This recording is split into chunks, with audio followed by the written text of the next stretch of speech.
Hello out there, digital world. Welcome back once again to another Spliced In Later. Here with your host, Jordan, and your co-host, Ali. Yes, my cat and I are here once again to talk to you about movies. Before I get started, I just want to do a little fun fact about me as a person.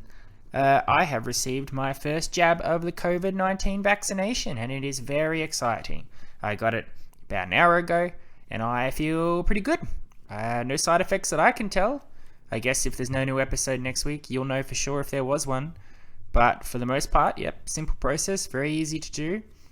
Once you are eligible to do it, go and do it, regardless of what people say. If you are eligible, get that vaccine, because it will keep you safe, it will keep everybody else safe, and once again, as I've said before, it will allow movies to be more plentiful, and we'll be able to travel as well, all of that stuff. Anyway, that's just a little fun fact about me that none of you care about, so we'll move on to the point. We are once again traveling back in time. We're going to look at another fantastic age from the era of Disney animation. This is something I started up towards the end of last year. It is a fun thing that I have been doing. I have been learning all about the classification, the ages of the Disney animated classics, because there's been so many of them. I think we just saw our 57th film with Raya and the Last Dragon, possibly more, might be in the 60s. I don't know. I don't have the information in front of me.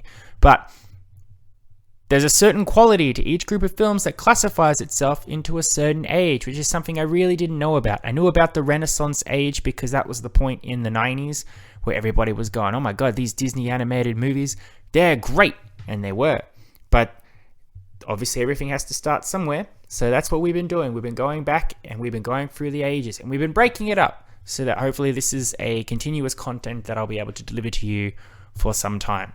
We started off with the golden age of Disney, which included films such as Snow White and the Seven Dwarfs, Pinocchio, Fantasia, Dumbo, Bambi, which was the pinnacle for Disney, breaking the barrier of what it was to be a feature-length animated classic. If you want to learn more about that age, jump on my Golden Age episode where we discuss the barriers that Disney broke through, what these films mean as iconic classics, have they aged well, why were they good, all of that stuff.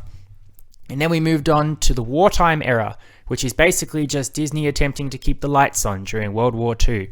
They weren't able to make their feature lengths like they would have liked because people were either at war or working on propaganda stuff. So instead they combined projects that I'd been working on into anthology films. They took some live action stuff and mixed it with animated stuff that they had been working on just so they could do something to basically keep Disney going. And now here we are finally at the Silver Age, which is probably the most iconic of the ages, I think. And that is because it's where Disney established its classics for what it was, the things that it did. The Golden Age pushed the boundaries, the wartime era kept the lights on, but the Silver Age said, this is Disney, this is a classic Disney film.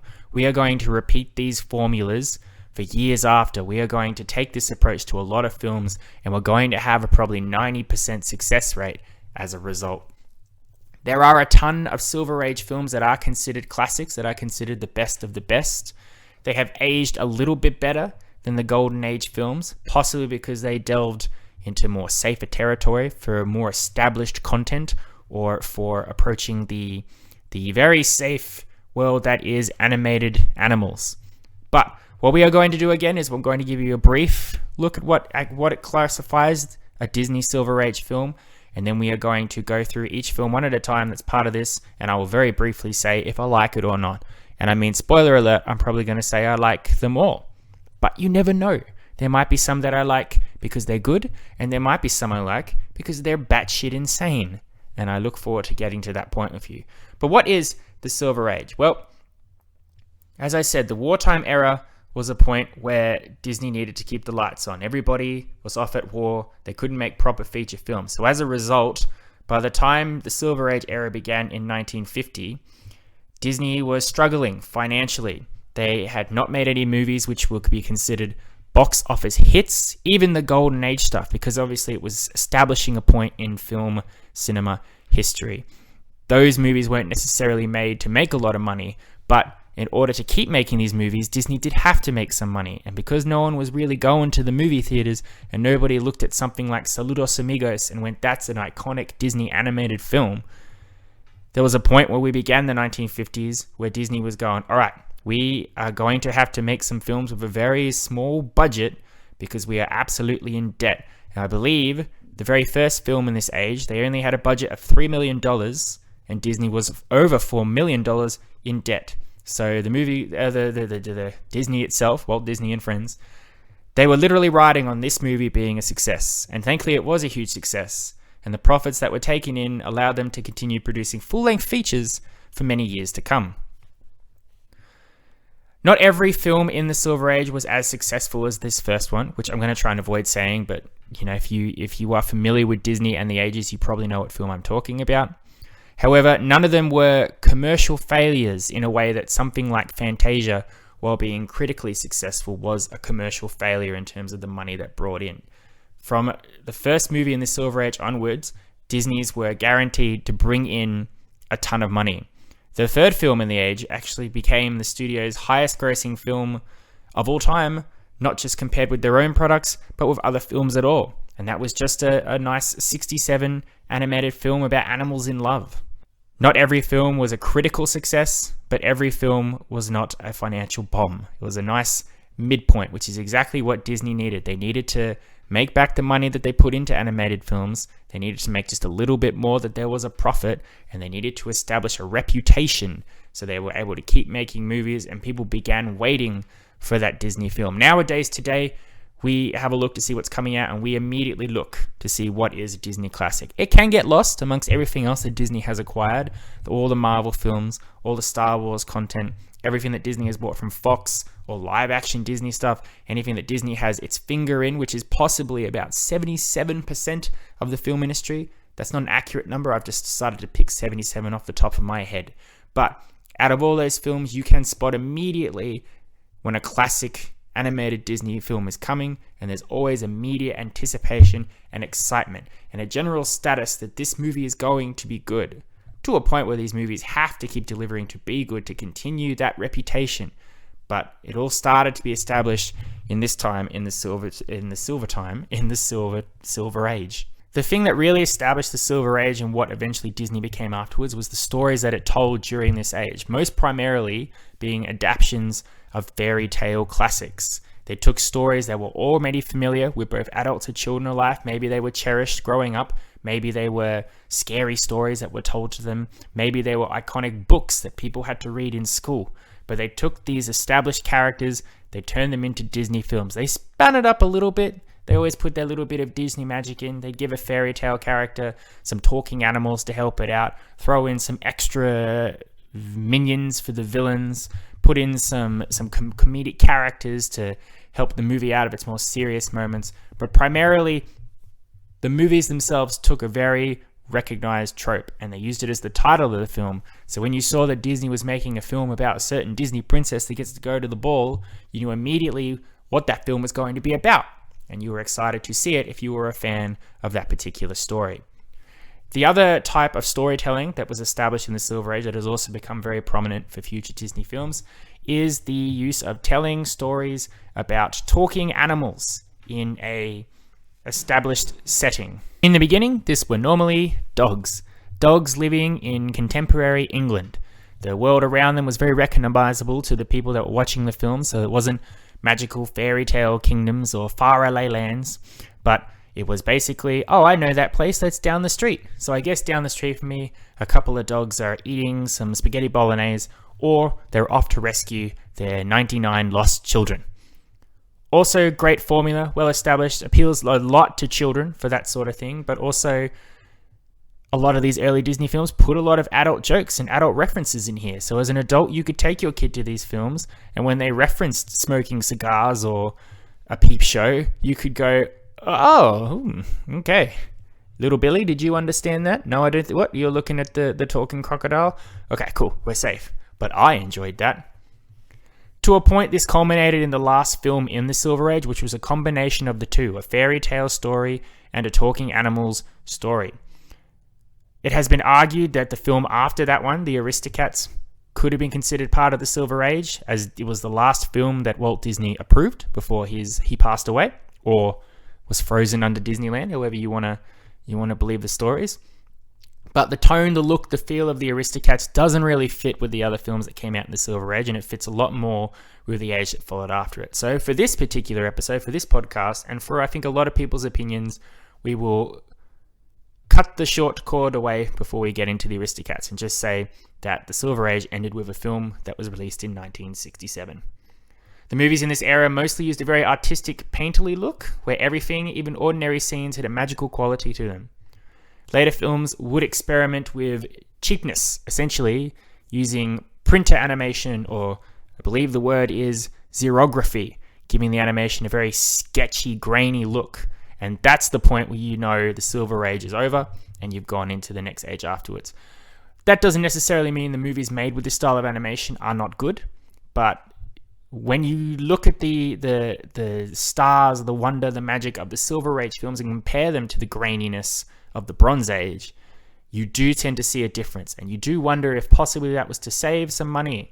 Possibly we were pushing towards more profit and less money spent. It's hard to say. But of the three ages I've just discussed, the Gold Age, the Wartime Age, and the Silver Age is definitely my favorite of the bunch. I have movies in both the Gold Age, well, only the Gold Age really. I suppose I liked a few wartime movies quite a bit, but there's more continuous films in the Silver Age that I like. There's, in fact, to make it completely clear, there's not a single film in the Silver Age that I would not want to watch if it was told to me that I should watch it. There might be one film in the Golden Age that I don't think I ever really need to see again.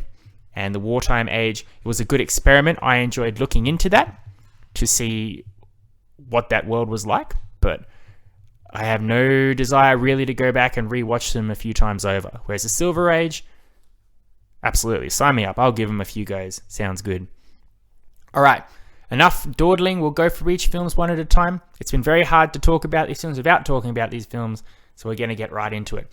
The film that kicked off the Silver Age in 1950 was Cinderella. Now, I really like the Disney Cinderella.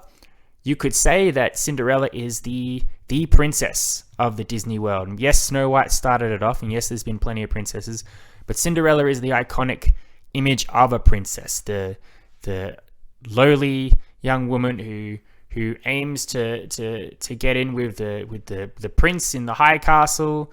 The prince is this vapid thing. We don't really care about him as a person. It's just that he represents good. The story of Cinderella has been done to death quite a bit. There's been many live action films. There's been many twists on the story.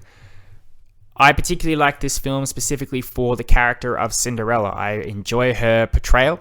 I enjoy the getting established the world that she lives in before she even gets to the ball. The way she communicates with her animal friends, the way she ducks around under her evil stepsisters and her evil stepmother. They really play up her story so you absolutely feel for her, as you should do in a Cinderella story, but you actually do in this one. You do feel terrible for her because of the things that she has to go through. As of the actual story itself, once we get past the fairy godmother giving her the pumpkin carriage to go to the ball, it all pretty much plays out as expected. But again, it's the magic of the Silver Age, seeing the fairy godmother create the magic that gives her the gown that turns the mice into horses, the glass slippers, all of that. It's very magical, it's very fairy tale, it's very Disney Princess, and it perfectly encapsulates kicking off the Silver Age. Immediately after that, we went a completely different direction with the absolutely batshit insane Alice in Wonderland. Now, of course, Alice in Wonderland is batshit insane because it is adapted from a very batshit insane story. Alice's adventures through the Looking Glass and what she found there, or however you pronounce the book. It might have just been called Alice in Wonderland, but I'm sure there was more to it.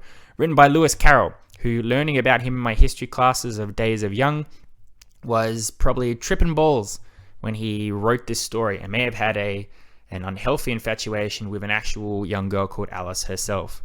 But this is the experimental Disney film. This is where so much stuff is happening all the time and none of it makes sense, but it fits perfectly to the story of Alice in Wonderland. Alice is in a world she does not understand. The people she encounters, they don't make any sense. They don't try to make any sense. The story to you never tries to tell you really what's going on. You don't know if it's a dream. You don't know if it's a psychedelic trip. You don't know if it actually happened. But the whole time, you're just trying to grasp what's going on and make it out alive, essentially, in the same way that Alice has to get to the end of the story without being stepped on, mutilated, drowned, squashed, all of that. Craziness with the colors as well, with the Cheshire Cat and the White Rabbit and everything, the Tweedledee and Tweedledum, the Mad Hatter. It's like they've amplified the Pink Elephants on Parade song in Dumbo and just turned it into a whole movie, essentially.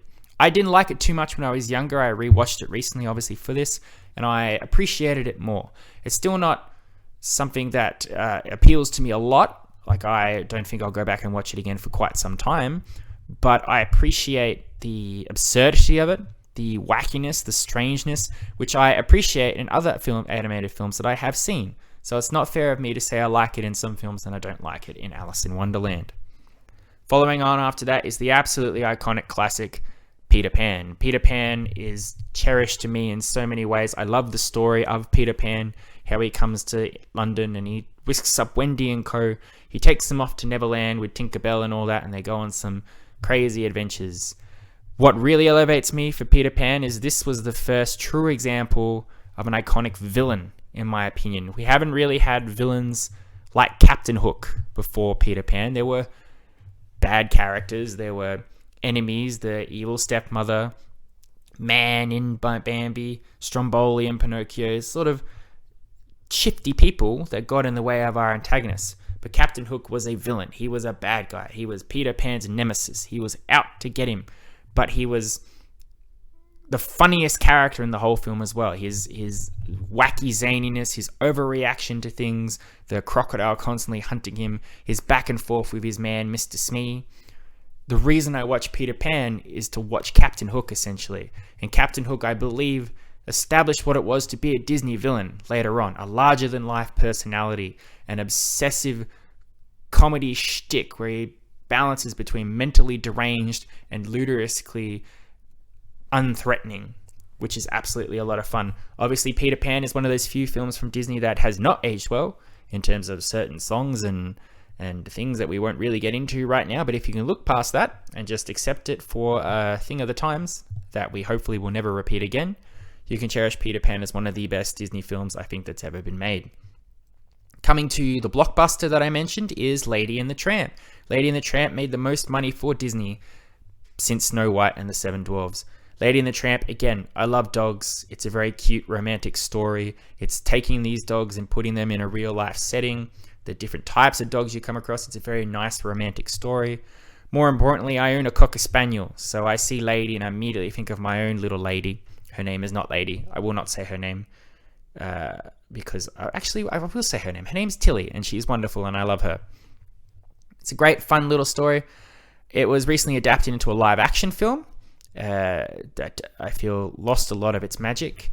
There's something iconic about Lady and the Tramp. For a long time, it was the oldest Disney film that I owned and watched repeatedly before I started collecting all the Disney films. It's truly wonderful. It's a fun little film. There's enough action and danger and romance and excitement for a movie about dogs just hanging out and, falling in love. But wonderful film. Sleeping Beauty came out in 1959. Now, I hadn't seen Sleeping Beauty. I watched it for the first time getting ready for this. Oh my God, what an insane film. The whole time I was laughing and I was boggled by the concept of this film. Nothing made sense. No decisions made sense. Why did the fairies hide Aurora, the Sleeping Beauty, away, but then bring her back at the exact moment where she could be placed under a sleeping spell? Why did they put everybody to sleep rather than try and do something about the terrible mistakes that they had made? Why would Maleficent curse spinning wheels? Why would the king destroy all the spinning wheels? Like, they're never going to be made again. Very strange movie. It's cuckoo pajamas, essentially. But because of that, it's a lot of fun. I don't know if it was made to be entertaining in that way. People may watch Sleeping Beauty and like it for its romance and its princess and the story of Prince Philip saving her from Maleficent. But for me, the only reason it's entertaining is because I just cannot fathom the sequence of events that makes this story happen, the decisions by these characters, why things happen, and it's unintentionally funny for sure. Moving on from that, we went to 1961 with 101 Dalmatians, which is a cute fest to be sure. You've got 101 Dalmatians plus a whole bunch of other dogs and cats. Again, you've got a vibrant villain in Cruella de Vil, who is getting her own movie coming up soon with Emma Stone, which I'm kind of anticipating seeing. It looks like they're turning her into the Joker, essentially. But Cruella, she's over the top as the same way that Captain Hook was. The way the dogs outsmart her and her minions, Jasper and Horace. Lots of fun. This movie sort of started to bring in the sketchy, grainy xerography that became a staple of the Bronze Age, but only for the scenes in London, which I believe was used to establish the metropolis area of the sorts. When they're out in Cruella's mansion and in the snow and everything, it's a lot less intense like that, which I appreciated. 101 Dalmatians was also one of those few films that was adapted into a live-action film, which became its own thing. The live-action film with Glenn Close is a lot of fun, and I highly recommend it. Following on from that, 1963, The Sword and the Stone. I like The Sword and the Stone because I like King Arthur. Rewatching it for this thing, I can understand that it is completely boring. I looked into more information about this film, and the fact that Arthur, the main character, is voiced by 3 different kids during this movie, and you can absolutely tell once you know that because his voice just completely changes in scenes. It's strange to think what was actually going on behind this film. Essentially, the film is that Merlin is getting Arthur ready to be king. But Merlin doesn't also know that Arthur's going to be king. He just knows that Arthur is going to be important. But he also has the ability to travel into the past and into the future, and he comes back and making all these jokes about the 21st century. It's a garbled bunch of events that eventually just sort of stops once Arthur pulls the sword from the stone. The Sword and the Stone is in this film for about 4 minutes. Otherwise, it's just 3 separate lessons of Merlin teaching Arthur how to be an animal, which is strange. But Merlin is a very fun character. I really enjoy his performance. I like his zaniness. I like his meta-human. And of course, I love the King Arthur legend. However, I wouldn't recommend this film to everybody, just for people who love some good King Arthur stuff. And finally, what is probably the best film of the Silver Age and might be one of the best Disney films of all time, 1967, culminated with a combination of a fairy tale and talking animals. It was The Jungle Book. The Jungle Book also adapted into a live-action film that worked perfectly. The story of Mowgli in the jungle, hanging out with Bagheera and Baloo, avoiding Shere Khan and Kaa, and having a dance with King Louie. It's just so much fun. The song Bare Necessities and all that, just great. Absolutely a triumph for animation as well. The way the animals were brought to life, the creepiness of Kaa, the Britishness of Shere Khan, the lovey cuddliness of Baloo. Great stuff. Mowgli is a fun protagonist. Sometimes he's annoying, but not too much. He's endearing in a way. I think of all the films, by the time they got here, Disney had really hit its stride of what it could do to produce a genuine classic. Cinderella might be the perfect way to start the Silver Age, but The Jungle Book is an absolutely perfect way to end it. I haven't talked too much about each film. I'm only trying to sum up briefly because as we go into each age, there's a lot more films in each age. I don't have the time or the leeway to discuss the way I have for the Golden Age and the Wartime Age.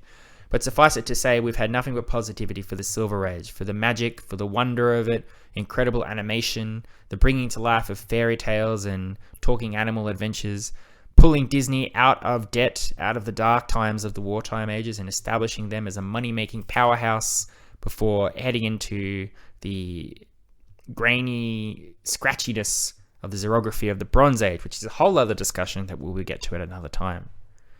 So there we are. We will wrap that up by saying I hope you have enjoyed another step in Disney time. Eventually we will get to the end, but if you would like to go back and listen to my other ages, eventually we'll get to a point where you can start in the Gold Age and I'll talk about everything that Disney has done animated classic wise until we get to this point. We've got a long way to go yet, but I hope you're enjoying the ride because I know I am. Thank you very much for listening. I will be back next week for some sort of episode. Don't know what it will be yet. Not planned, but I'm sure I'll come up with something.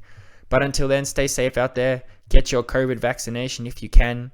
If you can't, that's okay. I'm sure it will come around to you eventually. We are hopefully looking up. We are starting to come out of the darkness. But as long as we're positive, it's all good. Anyways, enough of this. mushy stuff. I love and appreciate you as always. I'll see you next time. You've been spliced in later. Adios, muchachos. I'll catch you next time.